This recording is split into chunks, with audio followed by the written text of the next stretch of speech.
আসসালামু আলাইকুম। তো কেমন আছেন আপনারা সকলে?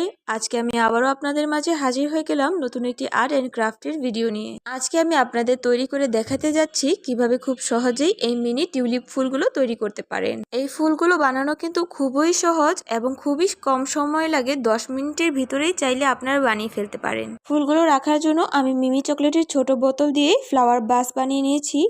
আর এই ফুলগুলো বানানোর জন্য আমাদের লাগবে পিঙ্ক কালার ক্লে। প্রথমেই আমি ক্লের প্যাকেট থেকে অল্প একটু ক্লে বের করে হাতের সাহায্যে গোল করে নিয়েছি, আর সেটা আলতো করে চাপ দিয়ে একটু চ্যাপটা করে হাতের সাহায্যে লাগিয়ে নিতে হবে। আর এরকম সেম প্রসেসে কিন্তু 3টা পাপড়ি লাগিয়ে নিতে হবে, তাহলেই কিন্তু ফুলটা তৈরি হয়ে গেছে। যেহেতু আমি মিনি ফ্লাওয়ার বানাচ্ছি তাই খুব বেশি একটা বোঝা যাচ্ছে না, আপনারা কিন্তু ঠিক একইভাবে বড় করে ফ্লাওয়ারগুলো বানিয়ে নিতে পারেন, তাহলে কিন্তু দেখতে খুব বেশি সুন্দর লাগে। আর এরকম ফুল বানিয়ে নেওয়ার পর আমি কয়েকটা পাতাও লাগিয়ে নিয়েছিলাম। ফুলগুলো বানানো হয়ে গেছে, এখন আমি ফ্লাওয়ার বাসে ফুলগুলো আঠা দিয়ে লাগিয়ে নেব যেন খুলে পড়ে না যায়। অ্যান্ড তোমাদের কাছে ভিডিওটা ভালো লাগলে কমেন্ট করতে পারো, তাহলে এমন ভিডিও আমি আরও নিয়ে আসবো।